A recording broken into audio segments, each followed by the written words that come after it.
lot of buyers are scared to buy a house in 2026 because they don't want to make the wrong decision. And honestly, they should be careful, because if you buy and you're wrong, you can end up stretched too thin, stressed every month, and stuck with the wrong house at the wrong payment. But in cities like Oakland, Berkeley, and Cerrito, waiting can be the wrong decision too. Because while you're waiting for lower rates, lower prices, or more certainty, the market keeps moving. Your rent keeps getting paid, the good homes still get attention, and the buyers who are actually prepared are still the ones who tend to win. So the real question isn't whether 2026 is the perfect time to buy, it's whether you're ready for the kind of buying this market actually requires. And around here, that means more than just getting pre-approved. It means understanding that the asking price is often not the real price. It means being ready for the possibility of writing above asking on the right house. It means knowing how to think about contingencies and possibly waiving them.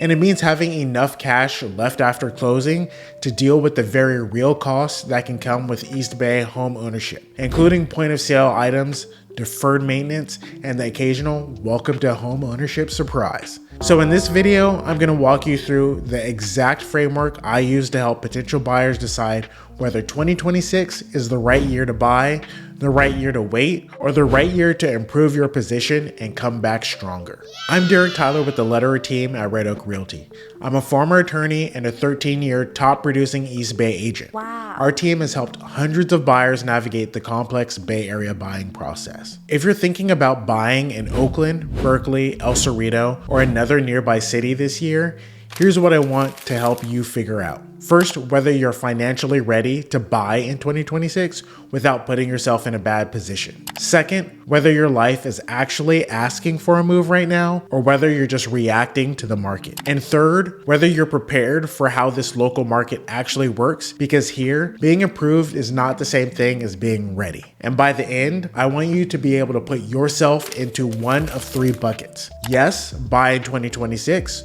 wait, but intentionally, or no, do not buy yet and use the next 6 to 12 months to improve your position. Step 1.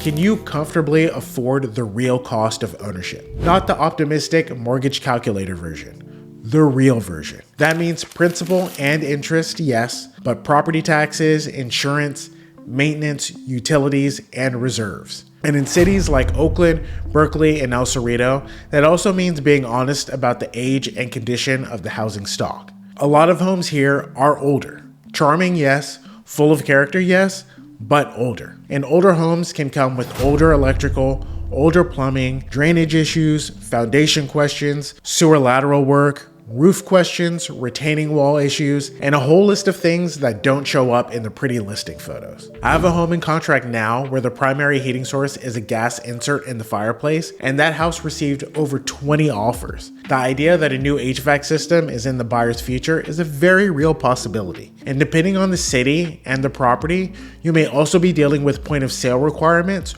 or work that effectively lands on the buyer one way or another. So if your budget only works on paper, but you don't have the cash to deal with what happens after closing, that is a real problem. This is one of the biggest mistakes I see buyers make. They focus on whether they can get into contract, but not whether they can live comfortably after the close. And those are two different questions. So when I say, can you afford it? I don't mean, can a lender approve it? I mean, can you handle the payment, the maintenance, the surprises, and still feel like your life works? Because if the answer is no, or barely, that doesn't mean you failed. It means buying in 2026 may not be the right move just yet. Step 2. Do you have the cash and reserves that this market requires? This is related to affordability, but it's important enough to stand on its own. In a market like this, it's not enough to have just enough for the down payment and closing costs. You also need room. Room for repairs, room for upgrades or updates. Room for the fact that sometimes the house you buy needs money sooner than you hoped. And room for the fact that around here, there can be city-related or property condition items that are not trivial. That 180 extra days you can get from East Bay mud to do that $5,000 sewer lateral can sneak up on you quick. So if buying a house in 2026 means draining everything you have just to get keys, I would be very careful, because homeownership feels very different when every unexpected expense becomes a crisis. And this is also where buyers need to make a mindset adjustment. In Oakland, Berkeley, El Cerrito, and other cities nearby, if you're targeting the right single-family homes in the right neighborhoods, especially the ones with broad appeal, you may very well be competing. You may need to write above asking, you may need to move quickly. So if your entire financial plan is built around list price, plus almost no post-close flexibility, that is not a strong setup for this market. The buyers who tend to feel best after closing are usually not the ones who stretched the absolute hardest. They're the ones who bought with enough margin to absorb reality. Step 3, is your life actually asking for a move? This is where we shift from market math to life math, because buying isn't just a spreadsheet decision, it's a life decision. Are you trying to buy because your current place no longer fits? Because your commute is wearing you down? Because you want more stability? Because you want better access to the neighborhoods, schools, parks, or lifestyle you actually care about? Because you want a place that fits the next phase of your life better than the current one does? Those are real reasons. But if your only reason is, I feel like I should buy before I miss the chance, that's not strong enough. On the other hand, a lot of people assume waiting is the safe option. Sometimes it is, but sometimes waiting just means paying for housing without the benefits that come with ownership, like the mortgage interest tax deduction, appreciation, and housing cost stability. Continuing to rent also may mean missing out on the opportunity to improve your life and take advantage of those benefits while only hoping the market eventually hands you some certainty that may not come. And usually it doesn't. So ask yourself this honestly. Is buying in 2026 actually solving a problem in your life? Or is it just creating a new one? By the way, if you're getting value out of any of this, make sure you hit the like and subscribe button and the bell icon for notifications when more videos like this drop on the channel.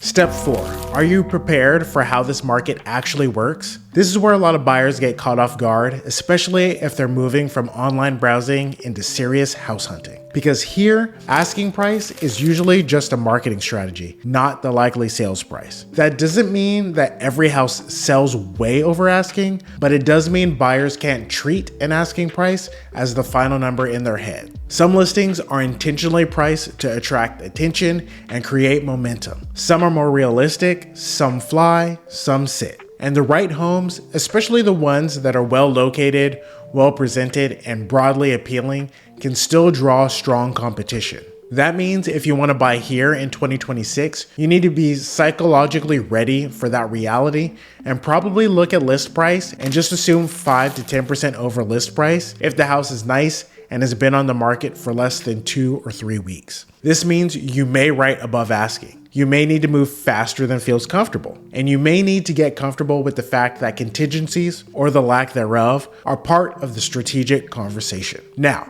that doesn't mean waive contingencies blindly. It absolutely does not. But it does mean you need to understand how contingencies protect you, when you need that protection, how they can also weaken your position, and how experienced buyers and agents think through that decision in the real world. I have a separate video specifically on when it might make sense and definitely when you should not waive contingencies. You can click the link above. If you haven't watched that one yet, you should. Because in this market, you don't want to go into that issue emotionally or ideologically. You want to go into it informed. Being ready to buy here means more than just having a pre-approval letter. It means understanding the game you're walking into. Step 5, is your timeline long enough to justify buying here? This matters everywhere, but especially in higher cost markets with larger transaction costs. If there is a good chance you're going to move again in 2 or 3 years, I would be very cautious because even if you buy at a good price, there are still closing costs on the way in, closing costs on the way out, and no guarantee that the timing will line up the way that you want. You probably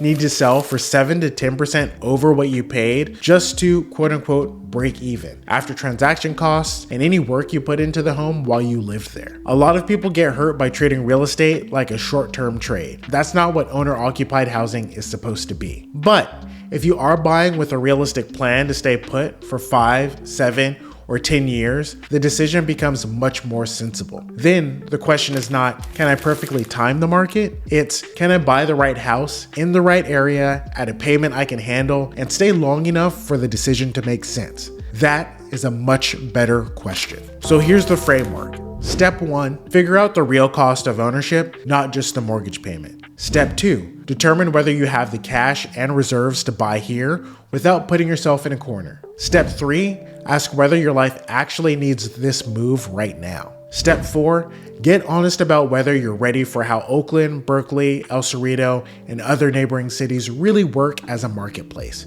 including over-asking offers, disclosure review, and contingency decisions. Step 5. Decide whether your timeline is long enough to justify buying really at all. And then once you do that, put yourself in one of 3 buckets. Bucket 1, yes, buy in 2026. That means the payment works, you have reserves, your life has a real reason to move, you understand the market, and your timeline is long enough. Bucket 2, wait, but wait intentionally. That means you're not ready yet, but you know why. Maybe you need more cash, maybe you need to improve your credit, maybe you need to better define neighborhoods, price range, or property type. Maybe you need to understand contingencies and disclosures more deeply.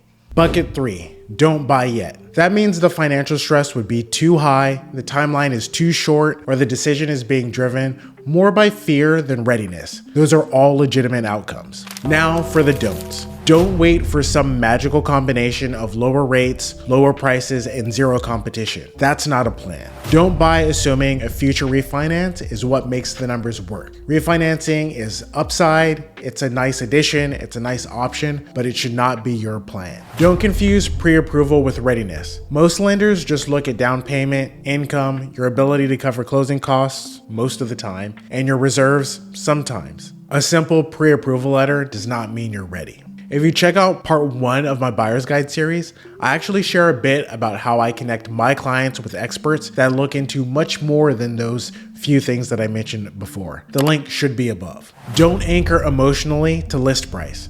As I said earlier, and as I always say, probably in every video of mine, list price is hardly ever the sales price. Lastly, definitely don't go into this market without understanding contingencies, disclosures, and the likely costs of owning an older home here in the East Bay. Buyers don't usually get in trouble from lacking opinions, they get in trouble from lacking preparation. So, should you buy a house in 2026? Maybe, but not because of some headline, not because someone on YouTube said prices are about to explode, and not because waiting automatically feels safer. You should buy in 2026 if 5 things are true. 1. The real cost is affordable. 2. You have the cash and reserves. 3. Your life is asking for the move. 4. You're ready for how this market works. And 5. Your timeline is long enough to justify it. If they're not, then waiting may absolutely be the smarter move, but wait intentionally. If those things are true, 2026 may be a very smart year for you to buy in Oakland, Berkeley, El Cerrito, or one of the other nearby cities. And to learn exactly how that process works, click the video right here.